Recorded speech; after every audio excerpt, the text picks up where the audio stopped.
Anda kembali di One on One pemirsa menjawab pertanyaan tadi Kang Deddy. Dari semua persoalan yang Kang Deddy lihat, yang Kang Deddy potret, yang mana sih yang pertama kali akan Kang Deddy selesaikan? Yang pertama yang akan kita menjadi fokus utama prioritas adalah pembangunan infrastruktur jalan. Jadi jalan ini harus terintegrasi. Jalan tol terintegrasi dengan jalan nasional terintegrasi dengan jalan provinsi terintegrasi dengan jalan kabupaten terintegrasi dengan jalan desa. Nanti harus satu kesatuan perencanaan. Jadi nanti pusat kan memprioritaskan infrastruktur tol, kemudian dan jalan nasional, maka provinsi sampai desa akan saya orkestrasi untuk kalau saya bangun jalan provinsi di sini, kabupatennya harus nyambung, desanya harus nyambung. Agar apa? Agar pembangunan ini tertata dalam satu orkestrasi yang sama, satu dirijen. Ini yang pertama.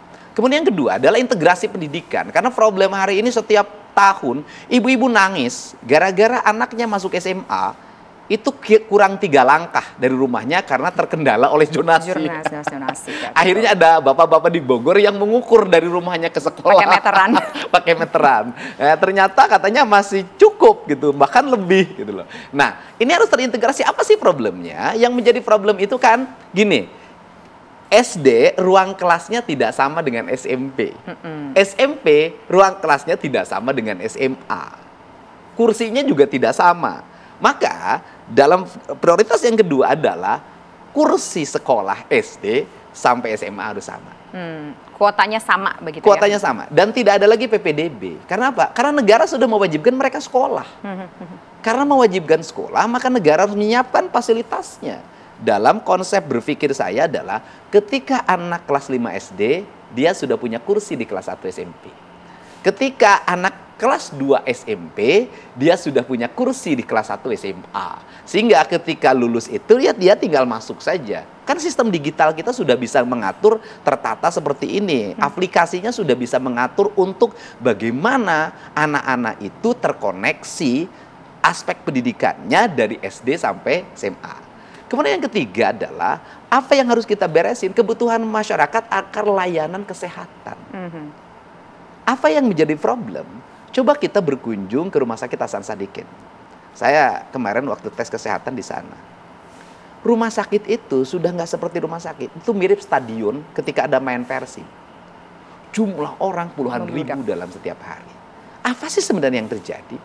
Yang terjadi adalah rumah sakit yang di tingkat kabupaten kota tidak memiliki kualifikasi untuk menyelesaikan problem warga. Tantangan akan gangguan penyakit yang dialaminya. Apa problemnya? Ruang rawatnya mereka tidak punya, alat kesehatannya mereka tidak punya, dokter spesialisnya mereka tidak punya. Nah, saya cenderung tidak akan membangun rumah sakit provinsi.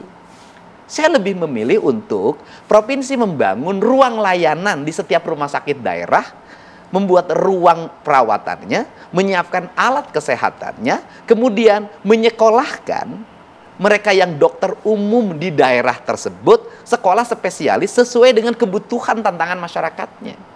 Maka ke depan tidak akan ada lagi penumpukan pasien di Rumah Sakit Hasan Sadikin. Agak miris juga Kang ya, kalau di Jawa Barat itu kan, di Bandung lah katakan, banyak kampus-kampus bagus yang punya fakultas kedokteran, tapi ternyata minim dokter juga ya di daerah Jawa Barat ya? Iya, minim, karena kan walaupun fakultas kedokterannya banyak, kan yang menjadi dokternya anak-anak orang kaya.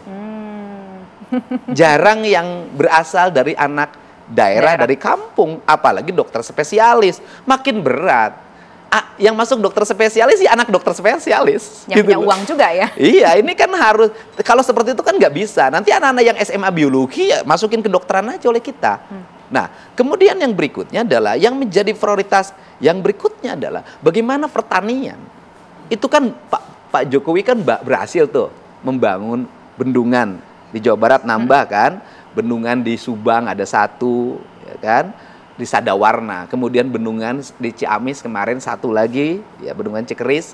Nah, itu kan selalu menjadi problem adalah bendungannya sudah bagus, kemudian ke irigasi primernya, tersier, sekundernya tidak nyambung.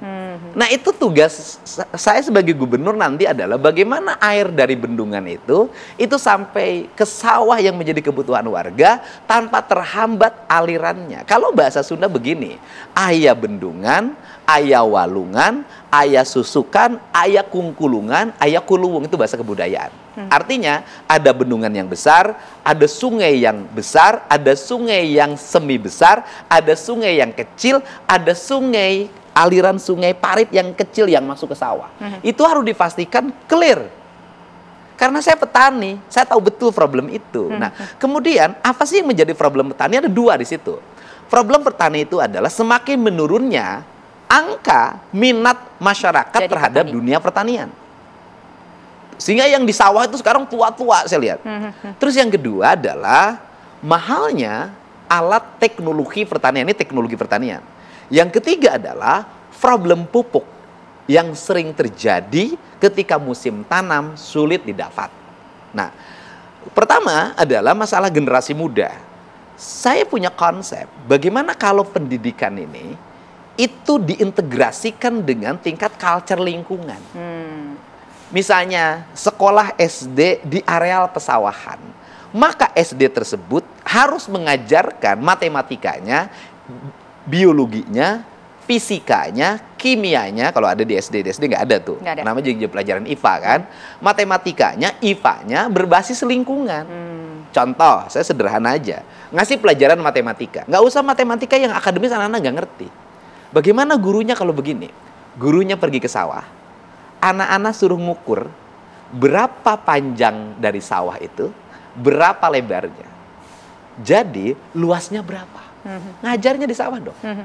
Nah, setelah itu, anak-anak diberi pelajaran kedua. Penanaman padi dengan jarak 25 ke 30. Dapatnya itu berapa? ukurannya gitu kan. Satu lubangnya isinya berapa batang. Kalau luasnya 300 meter, maka ada berapa batang dalam 300 itu. Dari satu batang itu melahirkan berapa rumpun. Dari misalnya 50 rumpun itu melahirkan berapa bulir padi. Itu kan pelajaran penting. Dari berapa bulir padi melahirkan berapa kilo.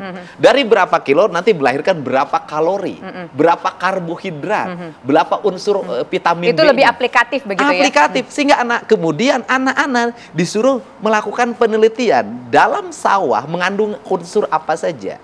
Cacing atau cacing sawah. Terus mikrobanya apa saja, dan kemudian dihasilkan oleh apa itu. Kalau dihasilkan dari pupuk organik berasal dari peternakan, dari sapi, maka anak-anak itu nanti diwajibkan untuk punya sapi.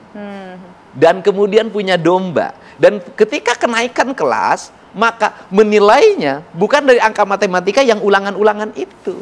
Dari seberapa besar anak-anak itu punya produksi peternakan, punya produksi pertanian, maka orang yang peternakannya subur, orang pertanian subur, maka dia menjadi juara di sekolahnya.